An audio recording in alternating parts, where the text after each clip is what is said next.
আসসালামু আলাইকুম ওয়া রাহমাতুল্লাহি ওয়া বারাকাতুহু। আলহামদুলিল্লাহি রাব্বিল আলামিন ওয়াসসালাতু ওয়াসসালামু আলা সাইয়্যিদিল আমবিয়াই ওয়াল মুরসালিন ওয়া আলা আলিহি ওয়া সাহবিহি আজমাইন। এদেশের গণমানুষের প্রাণ প্রিয় কাফেলা বাংলাদেশ জামায়াতে ইসলামী পল্লবী জোন কর্তৃক 4টি থানার ইউনিট সভাপতি সেক্রেটারি ভাইদেরকে নিয়ে এই সম্মেলনের সম্মানিত সভাপতি, মঞ্চে উপবিষ্ট বিভিন্ন থানার নেতৃবৃন্দ, আমার সামনে উপবিষ্ট শহীদি কাফেলা বাংলাদেশ জামায়াত ইসলামীর প্রাণ প্রিয় জিন্দাদিল মাঠের মূল দায়িত্বশীল ইউনিট সভাপতি সেক্রেটারি বৃন্দ, আপনারা সবাই কেমন আছেন? আলহামদুলিল্লাহ। নিঃসন্দেহে আপনারা যারা এখানে এসেছেন তারা আল্লাহ এবং তার রাসূলকে ভালোবাসেন আপনাদের জীবনের চাইতেও বেশি। আপনারা যারা এখানে এসেছেন তারা দ্বীন কায়েমকে আপনাদের জীবনের উদ্দেশ্য হিসেবে বেছে নিয়ে তার জন্য প্রাণান্তকর সংগ্রাম করছেন। নিঃসন্দেহে দ্বীন কায়েমের এই আন্দোলনকে আপনারা বেশি ভালোবাসেন, এই আন্দোলনের কাজকে ভালোবাসেন, এই আন্দোলনের সিস্টেমকে ভালোবাসেন, এই আন্দোলনের দায়িত্বশীলদেরকে ভালোবাসেন, এদেশের জনগণকে আপনারা ভালোবাসেন। মুক্তিকামী মানুষের শেষ ভরসা হিসাবে, শেষ আশ্রয়স্থল হিসাবে জামায়াত ইসলামীকে মুক্তিকামী মানুষের কাছে একমাত্র গ্রহণযোগ্য, একমাত্র তাদের আশা ভরসার স্থল হিসাবে এটাকে গড়ে তোলার জন্য আপনারা দায়িত্ব পালন করছেন। আমার কথা কি ঠিক? যদি ঠিক হয়ে থাকে তাহলে আজকে যে কয়টি কথা আমি এখানে বলবো সেই কথাগুলোকে 100% মনোযোগী হয়ে শোনা, নোট করা এবং 100% মনোযোগী হয়ে ময়দানে সেটা বাস্তবায়ন করতে রাজি আছেন?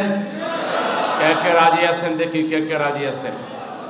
100% মনোযোগ দিয়ে শুনবেন, 100% মনোযোগ দিয়ে লিখবেন, 100% মনোযোগ দিয়ে ময়দানে তা বাস্তবায়ন করবেন ইনশাআল্লাহ। প্রিয় ভাইরা, জামায়াত ইসলামী ইসলামী জ্ঞান চর্চার এক নিখুঁত পরিকল্পনার নাম। জামায়াত ইসলামী যারা করে তাদের জ্ঞান অর্জনের মধ্যে 1 নম্বরে তাকে মহান আল্লাহর পক্ষ থেকে প্রেরিত সর্বশেষ হিদায়াতের যে গ্রন্থ আমাদের কাছে সংরক্ষিত আল্লাহর পক্ষ থেকে যে হিদায়াত, পবিত্র কোরআনুল মাজিদ, কোরআন অধ্যয়ন করা, কোরআন তেলাওয়াত সহি করা, কোরআনের আলোকে নিজের এবং পরিবার গঠন করা এবং সমাজ গঠন করার জন্য আমরা চেষ্টা চালিয়ে যাচ্ছি। আমাদের চেষ্টার 1 নাম্বার হইতে হবে আল্লাহর যে হেদায়েত পবিত্র কোরআনুল কারীমকে, কোরআনুল মাজিদকে, কোরআনুল হাকিমকে যথাযথভাবে আয়ত্ত করা। জামায়াত ইসলামী যে করবে তার কোরআনের সাথে মহব্বত উত্তর উত্তর বৃদ্ধি হতে হবে। কোরআনকে বোঝার ক্ষেত্রে তার মধ্যে পাগল পারা মানসিকতা থাকতে হবে। কোরআনের প্রতি তার আকর্ষণ উত্তর উত্তর বাড়তেই হবে যদি সত্যিকার বুঝে শুনে তিনি জামায়াত ইসলামী করেন। তাই বলছিলাম জামায়াত ইসলামী হলো ইসলামী জ্ঞান চর্চার এক নিখুঁত পরিকল্পনার নাম। জামায়াত ইসলামী হচ্ছে চরিত্র গঠনের, উন্নত চরিত্র গঠনের এক মজবুত কাফেলার নাম। জামায়াত ইসলামীতে আসার পরে যে লোকটা আগে সুদ খেত, মদ খেত, যে লোকটা আগে দুর্নীতি করার কোনো অভ্যাস ছিল কিংবা কোনো বাজে অভ্যাসে অভ্যস্ত ছিল, জামায়াত ইসলামীর কাছে আসার পরে তার মধ্যে দূরতম কোনো বদ অভ্যাস থাকার সুযোগ এখানে নেই। একটা সিগারেট পর্যন্ত জামাতের একজন সমর্থক সেইটা পছন্দ করে না, সিগারেট খায় না। মদ, গাঁজা, ফেন্সিডিল, ইয়াবা অথবা আরো ব্র্যান্ডেড যেসব মানুষের মগজ নষ্টকারী যেসব নেশা জাতীয় জিনিস আছে, জামাত ইসলামের লোকদের সাথে এর দূরতম কোনো সম্পর্ক নাই। সুতরাং জামাত ইসলামীতে যে চরিত্র গঠন করতে চায়, সুন্দর মনের মানুষ হতে চায়, পবিত্র মানুষ হতে চায়, পবিত্র সমাজ চায়, তার ঠিকানা হচ্ছে বাংলাদেশ জামাত ইসলামী। জামাত ইসলামী সমাজ কল্যাণ, মানব কল্যাণ, দরদি সমাজ প্রতিষ্ঠা, ভালোবাসার সমাজ প্রতিষ্ঠা, ভ্রাতৃত্বপূর্ণ সমাজ প্রতিষ্ঠা, ভারসাম্যপূর্ণ সমাজ প্রতিষ্ঠার জন্য জামাত ইসলামী নিরলসভাবে কাজ করে যাচ্ছে। জামাত ইসলামী একজন ব্যক্তির থিঙ্কিং থেকে শুরু করে, চিন্তা থেকে শুরু করে, তার আচার ব্যবহার, লেনদেন, ওঠা বসা, আদব কায়দা সব কিছুকে সংশোধন করার জন্য একটা পবিত্র এনভায়রনমেন্ট এখানে আছে, পবিত্র শিক্ষা এখানে আছে। এখানে ব্যক্তিগত চেষ্টা আছে, পারিবারিক চেষ্টা আছে, সামষ্টিক চেষ্টা আছে। এখানে এমন একটা সুন্দর পরিবেশ আছে যা আর কোথাও আমরা দেখতে পাই না। সুতরাং উন্নত চরিত্র গঠনের একটা শক্তিশালী মজবুত দুর্গের নাম হচ্ছে, কাফেলার নাম হচ্ছে বাংলাদেশ জামাত ইসলামী। জামাত ইসলামী সমাজ সংস্কারের জন্য, সমাজ কল্যাণের জন্য এই যে এত বড় চাপ, জামাত ইসলামীকে কোথাও 2-3জনকে দাঁড়াতে দেওয়া হয়নি। স্বামী স্ত্রী একসাথে ভাতের টেবিল থেকে স্বামীকে স্ত্রীর হাত থেকে কেড়ে নিয়ে, সন্তানের হাত থেকে কেড়ে নিয়ে তাকে রিমান্ডে নিয়ে নেওয়া হয়েছে, তার হাত পা বেঁধে কোর্টে ওঠানো হয়েছে, জুলুম করা হয়েছে। জামাতের লোকেরা কোথাও দাঁড়াতে পারেনি। তারপরও ব্যক্তিগতভাবে, পারিবারিকভাবে, সামাজিকভাবে, ইউনিটের উদ্যোগে, ওয়ার্ডের উদ্যোগে, থানার উদ্যোগে, জোনের উদ্যোগে, মহানগরের উদ্যোগে, কেন্দ্রের উদ্যোগে 12 মাস 24 ঘন্টা মানুষের আত্মকর্মসংস্থানের জন্য, মানুষকে চিকিৎসা সেবা দেওয়ার জন্য, মানুষকে বাসা বাড়িতে তার যেসব কষ্ট রয়েছে, যেসব ওই সমাজের অসৎ লোকেরা সামান্য কাজ করে বেশি চার্জ নিয়ে মানুষের জীবনকে দুর্বিষহ করে তোলে, তাদের বিপরীতে জামাত ইসলামী সমাজকে সহজ করার জন্য, সমাজকে নির্জঞ্জাট করার জন্য, সমাজকে মানুষের বসবাসের উপযোগী বানাবার জন্য বহুমুখী সমাজ সংস্কার, সমাজ কল্যাণমূলক কাজ নিয়ে এই সমাজে কাজ করে যাচ্ছে। জনগণের দৃষ্টি আকর্ষণ করতে সক্ষম হয়েছে, আলহামদুলিল্লাহ।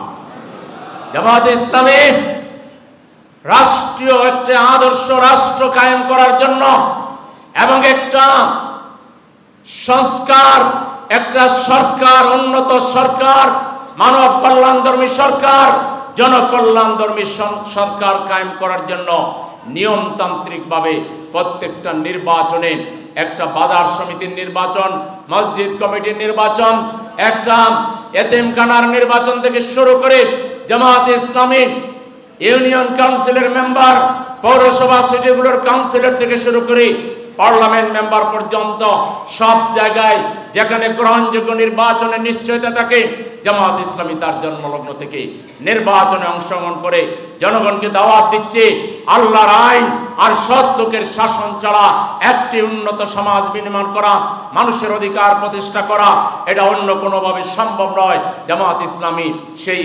নিয়মতান্ত্রিক চেষ্টা বারবার করে যাচ্ছে।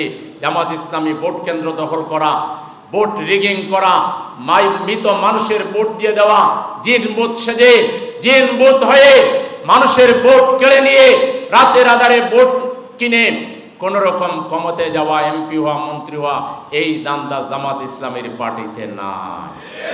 জামাত ইসলামী জনগণ যেদিন স্বেচ্ছায় বুঝে শুনে শতপ্রণোদিত হয়ে যেদিন আমাদেরকে রায় দিবে, আমরা যে সিটে রায় দিবে এবং যখন সংখ্যাগরিষ্ঠ আসনে রায় দিবে, আমরা পরিপূর্ণ পার্লামেন্টে আমাদের কর্মসূচি নিয়ে জাতিকে কল্যাণ রাষ্ট্র উপহার দেওয়ার জন্য আমরা কাজ করে যাচ্ছি, আলহামদুলিল্লাহ। প্রিয় ভাইরা, এই জামাত ইসলামী এই যে বর্ণনা বৈশিষ্ট্যগুলো বললাম, এই বৈশিষ্ট্যগুলো জামাত ইসলামীর মূলত প্রতিনিধিত্ব করেন আপনারা যারা ইউনিট পরিচালনা করেন, ইউনিট সভাপতি, সেক্রেটারি, আপনারাই হচ্ছেন জামাত ইসলামীর প্রাথমিক প্রতিনিধি। আসুন আমরা মানব সেবায় কাজ করি, মানব সেবামূলক। রাস্তাঘাটে নানা ধরনের বিশৃঙ্খলা, বিভিন্ন জায়গায় রাস্তা ভেঙে গেছে, বিভিন্ন জায়গায় বিভিন্ন কারেন্ট নাই, তারপরে গ্যাস নাই, জনসমস্যা যা আছে এগুলোকে নোটে নেওয়া এবং সমাজে কি কি সরকারি সেবা আছে, হাসপাতাল আছে, স্কুল কলেজ আছে, সরকারি কি কি সেবা আছে এগুলো জানা, বেসরকারি সেবা কি কি আছে জানা, জামাত ইসলামীর পক্ষ থেকে গৃহীত সেবা কি কি আছে, এই তিনটা সেবাকে জনগণের দোরগোড়ায় পৌঁছে দেওয়া। প্রতিদিন 5 জন 10 জন 15 জন 20 জন উত্তর দিতেই আছেন। সকাল থেকে রাত পর্যন্ত ফোন ওপেন থাকে। রাত 3টায় যদি একজন ফোন করে বলে যে আমি অমুক এলাকার লোক, আমি বিপদে পড়েছি, আমার ডাক্তারে যাওয়া দরকার, আমার চিকিৎসা দরকার, আমার এটা দরকার, এই দরকারগুলো নোট করে করে রাখা।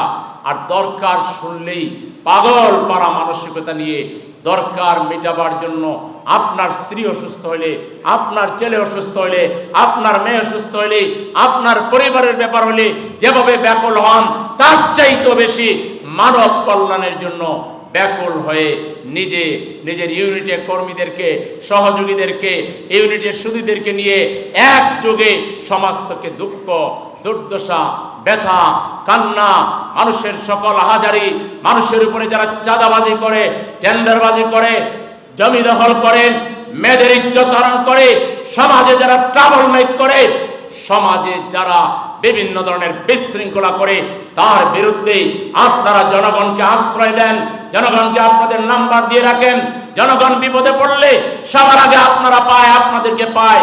ইউনিটে 10 জন কর্মী থাকলে, 20 জন সহযোগী থাকলে, সুধী থাকলে, সবাই মিলে কোথাও আগুন লেগেছে, কোথাও কারো বাড়ি দখল হচ্ছে, কোথাও কোনো বোনের ইজ্জত হরণ হচ্ছে, এটা রুখে দেওয়ার জন্য, এটাকে জিহাদ মনে করে, এটাকে আপনার জীবনের উপরে ফরজ মনে করে, ফরজ দায়িত্ব মনে করে এটা করার জন্য আগ্রহ আছে, চেষ্টা করেন। আর যদি এখন কম করে থাকেন, এই মুহূর্ত থেকে আগামী দিনে এটাকে 1 নাম্বার ফরজ দায়িত্ব মনে করে পালন করবেন যারা, তারা হাত তোলেন ইনশাআল্লাহ। আগে যা করেছেন, এখন থেকে আমরা এই সমাজের দায়িত্ব আমরা নিলাম। এই সমাজের মানুষের কান্না দূর করার দায়িত্ব আল্লাহর ইচ্ছায় আমরা নিলাম, আমাদেরকে নিতেই হবে। আমরা ওই দুর্নীতিবাজ, জালিম আর শোষকদের হাতে এই জনগণকে আমরা আর কোনোভাবেই বর্গা দিতে পারি না। এই জনগণকে তাদের হাত থেকে মুক্ত করে একটা নির্ভরযোগ্য আশ্রয় হিসাবে জামাত ইসলামীর ইউনিট সভাপতি, সেক্রেটারি, কর্মীদেরকে দায়িত্ব পালন করতে হবে। আপনারা কি আপনাদের কর্মী, সহযোগী, রোকন, সুধীদেরকেও একইভাবে তৈরি করার জন্য তাদের সাথে যোগাযোগ করা, তাদের সাথে মিটিং করা, কনসালটেশন করা, পরামর্শ করা, তাদেরকে ঐক্যবদ্ধ রাখার জন্য দায়িত্ব পালন করতে রাজি আছেন? তাহলে আমরা হব এই সমাজের বন্ধু, আমরা হব এই সমাজের মানুষের শুভাকাঙ্ক্ষী, আমরা হব এই সমাজের মানুষের অলি, আমরা হব এই সমাজের মানুষের সমস্যার সমাধান দেওয়ার জন্য সবচেয়ে অগ্রসর একটি কাফেলার নাম ইনশাআল্লাহ।